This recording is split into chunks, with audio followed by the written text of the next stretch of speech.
नमस्कार मित्रों, मेरा नाम डॉक्टर सुमित दिंडोरकर है और मैं एक एमडी होम्योपैथ और स्पिरिचुअल हीलर हूँ। हम लोग आए दिन इंटरनेट पर पढ़ते रहते हैं डायबिटिक रिवर्सल प्रोग्राम, यानी मधुमेह का प्रत्यावर्तन का कार्यक्रम, मधुमेह को फिर से पलटाना। क्या ये प्रैक्टिकली पॉसिबल है? क्या वास्तव में होम्योपैथिक दवाइयों या फिर अन्य उपायों द्वारा शुगर पर पूरी तरह से जीत पाई जा सकती है? आज के हमारे इस वीडियो का विषय यही है, डायबिटिक रिवर्सल। सबसे पहले हम लोग जानते हैं डायबिटीज़ होता क्या है। लोग सामान्य भाषा में बोलते हैं रक्त में, आपके ब्लड में शुगर का लेवल बढ़ जाना। जी हाँ, ये सही बात है। शुगर हम लोगों को भोजन से प्राप्त होती है कार्बोहाइड्रेट के रूप में, और जब इसकी एक अनुमानित मात्रा से अधिक शुगर ब्लड में जब बढ़ जाती है तो बढ़ी हुई शुगर के कारण कई बीमारियां होती हैं। कोरोना के समय, कोविड के समय हम लोगों ने देखा था कई लोगों को स्टेरॉयड के इंजेक्शन देने के कारण जो ब्लड शुगर लेवल बढ़ा था। ऐसा लोग बताते हैं, स्टेरॉयड अगर लिया हुआ है तो ब्लड शुगर लेवल बढ़ेगा, कई लोगों का बढ़ता है उसमें। और उसी कारण जब शुगर लेवल बढ़ा था तो कई लोगों को ब्लैक फंगस की जैसी घातक बीमारी भी हुई थी। तो इसलिए ब्लड शुगर का बढ़े रहना जो है ये किडनी फंक्शंस को इम्पेयर करता है। डायबिटिक रेटिनोपैथी, आंखें खराब होने लग जाती है। डायबिटिक नेफ्रोपैथी, किडनी खराब होने लग जाती है। डायबिटिक न्यूरोपैथी, नर्व्स तंत्रिका है वो खराब होने लग जाती है। इसलिए बढ़ा हुआ ब्लड शुगर लेवल सही नहीं होता है। कालांतर में इससे रिलेटेड कई प्रकार के डायबिटिक रिवर्सल प्रोग्राम्स आजकल लोग क्लेम कर रहे हैं, जो लोग दावा कर रहे हैं। तो आज का हमारा इस वीडियो उन्हीं विषयों पर है। मैं किसी दावे का खंडन करने के लिए या फिर दूसरे किसी बात के लिए नहीं आया हूँ। मैं केवल उससे रिलेटेड क्या क्या पॉइंट्स हो सकते हैं, क्या क्या पॉसिबल चीज़ें हो सकती हैं, उसका एक्चुअल मैनेजमेंट, नेचुरल मैनेजमेंट हम लोग किस प्रकार कर सकते हैं शुगर का, homeopathic management, spiritual healing methods जो आती हैं, आत्मिक उपचार की जो मेथड्स आती है, जो विधियाँ आती हैं, उनके जरिए किस प्रकार से मैनेज कर पाते हैं हम लोग, और उसके पीछे की रियलिटी क्या है डायबिटिक रिवर्सल प्रोग्राम की, हम लोग उसको जानते हैं। डायबिटीज़ वैसे देखा जाए तो लोगों को 2 प्रकार का डायबिटीज़ पता रहता है। डायबिटीज़ के प्रकार जो रहते हैं वैसे 3 प्रकार होते हैं। जो सबसे पहले टाइप 1 डायबिटीज़, जिसको डायबिटीज़ इंसिपिडस कहते हैं। दूसरा रहता है टाइप 2 डायबिटीज़, जो अधिकतर लोगों को होता है, जिसको डायबिटीज़ मेलाइटस बोलते हैं। अधिकतर लोगों को यही रहता है। और तीसरा रहता है जिसको हम लोग टाइप सी डायबिटीज़ बोलते हैं, हम लोग टाइप 3। इसके अंदर पेनक्रियास का कोई सा हिस्सा नहीं होने पर होने वाला जो, या पेनक्रियाटिक ट्यूमर हो जिसके कारण पेनक्रियास को रिमूव कर दिया गया, उसी कारण होने वाला टाइप सी कहलाता है। तो सबसे पहले हम लोग जानेंगे कि इसके अंदर नेचुरल मैनेजमेंट क्या क्या हो सकता है डायबिटीज़ के अंदर। तो यदि आपकी भोजन, सबसे इंपॉर्टेंट चीज़ जो जहाँ से शुगर आ रही है, आपका लो ग्लाइसेमिक इंडेक्स वाली डाइट है, यानी कि ऐसी चीज़ है जिसका ग्लाइसेमिक इंडेक्स, यानी शक्कर को ब्लड में डिस्पर्स करने का जो उसका रेट है, जैसे फॉर एग्जांपल मैं आपको उदाहरण दूँ, आलू है, ये हाई जीआई वाली सब्जी है, ये स्टेम है, क्योंकि आलू बहुत तेज़ी से आपकी बॉडी में ब्लड शुगर डिस्पर्स करता है, तेज़ी से डाइजेस्ट हो जाता है। चावल, वाइट राइस जो रहते हैं, सफ़ेद चावल, वो भी हाई जीआई वाला एक फूड है, एक प्रकार का भोजन है। तो ऐसी चीज़ें जिसमें जिनका जीआई इंडेक्स लो है, ग्लाइसेमिक इंडेक्स, जैसे साबुत अनाज, आजकल गेहूं के अंदर से पहले मुझे याद है चोकर निकालते थे अलग से, लेकिन वास्तव में पूरा साबुत अनाज ही जो है वो सही रहता है। वो शुगर को ब्लड में धीरे धीरे रिलीज करता है। कॉम्प्लेक्स कार्ब उसमें आती हैं चीज़ें। ब्राउन राइस हो गया, हरी सब्जियां, दालें, नट्स, बीज कई प्रकार के, ये लो ग्लाइसेमिक फल कुछ कुछ ऐसे रहते हैं, जैसे सेब, अमरूद, बेरी, पपीता। ये बैलेंस डाइट में आपको रहना चाहिए। नेचुरल मैनेजमेंट में आपको बता रहा हूँ। रिफाइंड शुगर और हाई जीआई से परहेज। रिफाइंड शुगर यानी कि जितने भी केक, पेस्ट्री, चॉकलेट वाली आइटम्स हैं सारी, वाइट चीनी जहाँ पड़ रही है वो अपने को बंद करना चाहिए। उसके बाद आता है रेगुलर फिजिकल एक्टिविटी। देखिए, यदि आप रेगुलर फिजिकल एक्टिविटी नहीं करेंगे तो आपका ब्लड में जितना भी इंसुलिन थोड़ा बहुत आपका पेनक्रियास बना रहा है, उस इंसुलिन के प्रति सेंसिटिविटी कम हो जाएगी। मतलब बहुत सारे इंसुलिन पेनक्रियास को बनाने की बाध्यता रहेगी, और फिर बीटा सेल्स उसकी बिचारेगी वो पूरी तरह से एग्जॉस्ट हो जाएंगी, टायर्ड हो जाएंगी। तो इसलिए रोज़ाना ब्रिस्क वॉक यानी तेज चलना बहुत आवश्यक है। 30 से 40 मिनट, आपको लगभग आधे से पौना घंटा तेज चलना बहुत आवश्यक है। हल्की वेट ट्रेनिंग आपको करना है, बहुत अच्छा रहेगा वैसा। मसल्स को एक्टिवेट करने के लिए आपको थोड़ा सा स्ट्रेंथ ट्रेनिंग करना पड़ेगी, इससे इंसुलिन सेंसिटिविटी जैसे बढ़ती, मैंने बताया। वज़न कम रखें, पेट की चर्बी जो रहती है ये सबसे इंपॉर्टेंट एक फैक्टर रहता है, ये डायबिटिक रिवर्सल का पहला कदम है। तोन जिन लोगों की निकल रही है उनको शुगर मैनेज करने में बहुत दिक्कत पड़ेगी। स्ट्रेस रिडक्शन यानी मेडिटेशन है, गहरी सांसें लेना है, पर्याप्त नींद लेना है। ये कॉर्टिसोल यानी कि स्ट्रेस हार्मोन को घटाकर इंसुलिन को बैलेंस करते हैं और शुगर को संतुलित करते हैं। कुछ हर्बल सपोर्ट के अंदर वाली दवाइयाँ रहती है, जैसे करेला है, मेथी दाने का पाउडर है, जामुन के बीज का पाउडर है। ये कई प्रकार के ऐसे नुस्खे हैं, हमारे पहले के लोग बताते आए हैं, करते आए हैं। गुड़मार हो गया, और भी कई आयुर्वेदिक वैसे बहुत सारे उपाय रहते हैं। ये प्राकृतिक ब्लड शुगर रेगुलेटर्स रहते हैं। ये इंसुलिन की सेंसिटिविटी को भी बढ़ा के रखते हैं, एक चीज़। दूसरी चीज़, ये आपके ये आपके शुगर का जो एब्जॉर्प्शन रहता है उससे भी रिलेट करते हैं। कई प्रकार के ऐसे आयुर्वेदिक हर्ब्स हैं ऐसी जो बहुत अच्छे से काम करती है। आजकल कई प्रकार के जूसेस भी आ गए हैं, रेडीमेड जूसेस आ गए हैं जो कि बाकायदा शुगर को नियंत्रित करते हैं बहुत अच्छे तरीके से। आप इनको आपके डॉक्टर की सलाह से इनको लिया जा सकता है। नेचुरल मैनेजमेंट में मैं एक बात ये भी कहना चाहूँगा, शुगर वाले पेशेंट को एक ही बार में बहुत सारा भोजन करना सही नहीं है। ऐसे लोगों को बताते हैं, ऐसे लोगों को हम लोग रिकमेंड करते हैं कि आप थोड़ा थोड़ा भोजन जो है टुकड़ों टुकड़ों में लें, कम से कम 7 से 8 मील्स लें, और उसमें भी प्रोटीन का कंटेंट ज़्यादा होना चाहिए। मील्स जाने का मतलब ये नहीं कि आपको 7 से 8 बार रोटी खाना है।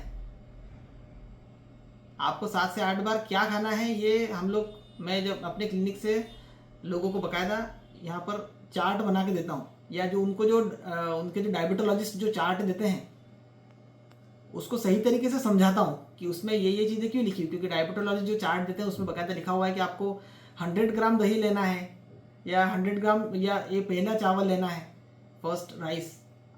जबकि अभी मैंने बोला हुआ है कि हाई ग्लाइसेमिक इंडेक्स वाला फूड है चावल, वो नहीं लेना चाहिए, उसको अवॉइड करना है। बट डॉक्टर रिकमेंड कर रहे हैं, क्यों?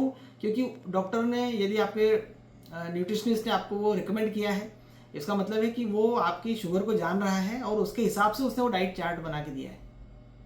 तो उसको कुछ मॉडिफाई करके, कई बार क्या होता है कि ना पेशेंट टू पेशेंट ये चार्ट्स वेरी करते हैं, और पेशेंट जो डॉक्टर ने दिया है वो एक ही चार्ट फोटोकॉपी होकर सारे पेशेंट्स को दिया जा रहा है डायबिटोलॉजिस्ट के द्वारा। वो सही नहीं है।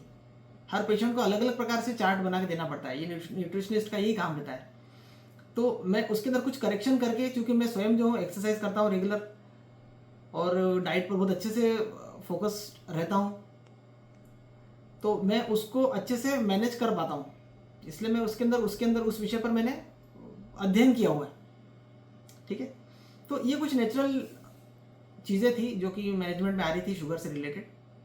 अब हम लोग बात करते हैं होम्योपैथिक मैनेजमेंट। क्योंकि होम्योपैथी में संपूर्ण शारीरिक, मानसिक और भावनात्मक अवस्था देखकर उसके हिसाब से कॉन्स्टिट्यूशनल रेमेडी देते हैं, पर्सनालिटी के हिसाब से दवाइयाँ दी जाती है, और वो डायबिटीज़ को बहुत अच्छे से मैनेज कर पाती है। सिजिजियम जेम्बोलिनम है जो कि शुगर लेवल करने का एक बहुत पुरानी होम्योपैथिक मेडिसिन है। जिम्नेमा, जिसको गुड़मार से बनी हुई दवा है, जिम्नेमा है। Acid phos, lycopodium, sulphur, calcarea carb, ये मेटाबॉलिक और पाचन सुधार के लिए है। फॉस्फोरिक एसिड, जैसे मैंने बताया, मानसिक थकान से रिलेटेड है।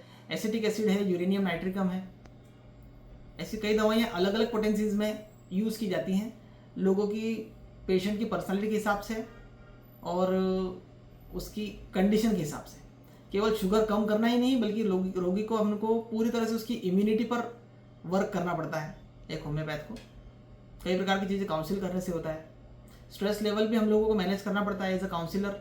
यदि बहुत ज़्यादा स्ट्रेस है तो आपके लीवर में जो स्टोर्ड फैट है, स्टोर्ड शुगर है, वो रिलीज होगा ब्लड में। बहुत ज़्यादा टेंशन रहेगा उस समय शुगर लेवल बढ़ जाता है। रेस्ट प्रॉपर नहीं हो तो शुगर लेवल बढ़ जाता है। कहीं झगड़ा हो जाए, कुछ टेंशन वाला विषय हो जाए, शुगर लेवल बढ़ जाएगा, स्पाइक कर जाएगा।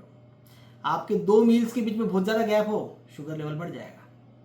लंबे समय तक जो लोग फास्टिंग करते हैं, शुगर लेवल बढ़ जाएगा। जो लोग डायबिटिक शुगर कम करने के लिए केवल एक टाइम भोजन करते हैं कि सर हम तो केवल एक ही टाइम खाना खा रहे हैं फिर भी हमारा शुगर लेवल कम नहीं हो रहा है, तो एक्चुअल वो होगा कैसे? यदि लंबे समय तक आप भूखे रहेंगे लीवर से एज ए रिस्पॉन्स बहुत सारा शुगर, ब्लड शुगर जो है वो ब्लड के अंदर निकलेगा।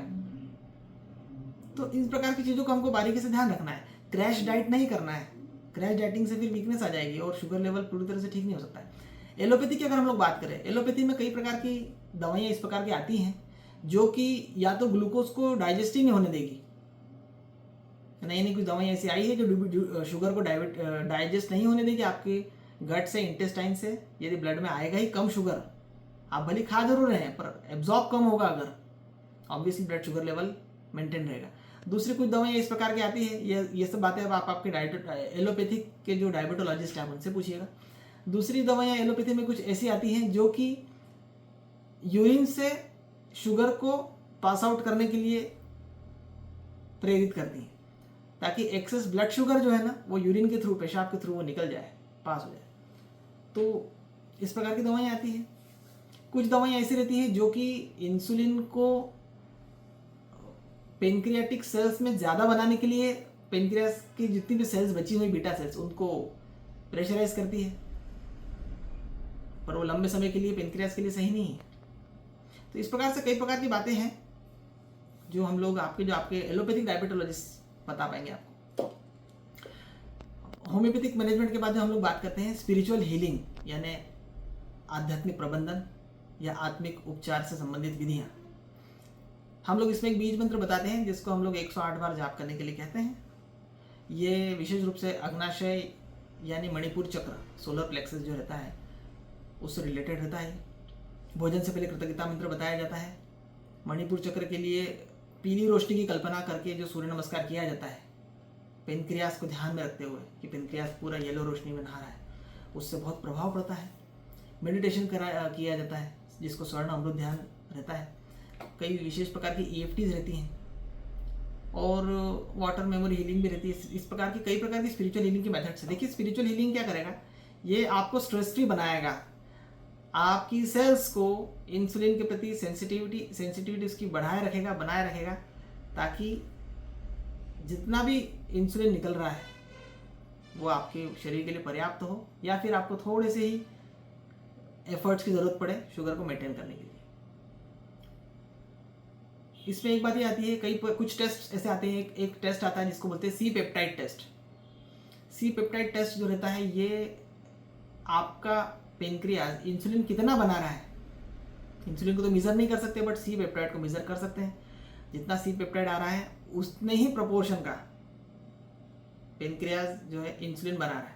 तो सी पेप्टाइड टेस्ट का आपके डायबिटोलॉजिस्ट से अवश्य पूछें। सी पेप्टाइड, उससे पता चलेगा कि आपका पेनक्रियास इंसुलिन कितना बनाता है।